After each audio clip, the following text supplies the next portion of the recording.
Hello, how we doing? Senior Master Sergeant Bassett from the Command Post, Superintendent. Today I want to talk to you about fall safety for motorcycle riding. We have a lot of things to look forward to in riding, but we have dangers out there. We have leaves that are wet, that are actually out on the road. We actually have hypothermia, cold, so you have to have the proper gear when you're going to go out for that day. You don't know how long you'll be out, might be coming back in the evening. It's very important to have reflective gear that's on, but as well as look out for the slippery spots in the middle of the road. Sorry dude, I ain't doing very well.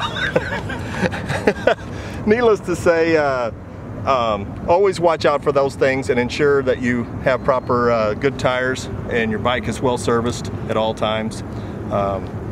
You go out on the road, you want to make sure that check your tire for cupping, make sure your tire pressures are good, because at this time of the year they'll be changing, so they'll be go up and down. So it's important that you have you check your tire pressure every time that you ride, and it's very important this time of the year. How about animals?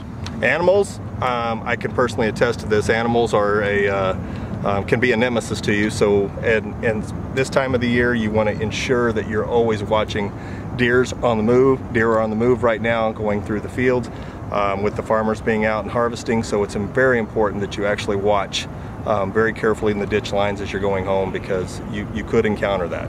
Always square your handlebars up. If you have to stop and you're in the curve, square your handlebars up. Give us an example of what you're talking about.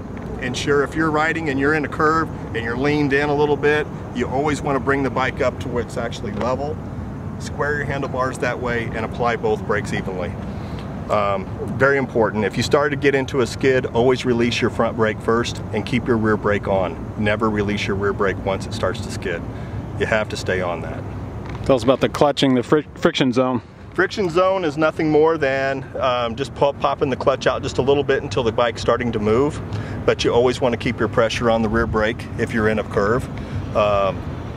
And when I mean a curve, I mean at parking lot speeds. You're not going to do that while you're out in the main driving down the highway, but in the parking lot speeds that you could actually use your friction zone on your clutch and apply your rear brake, and also give full throttle. I say full throttle, 2,000 RPMs of throttle, so that you actually have your hand down and you maintain throttle speed, and then just look through the turn and slide the bike around.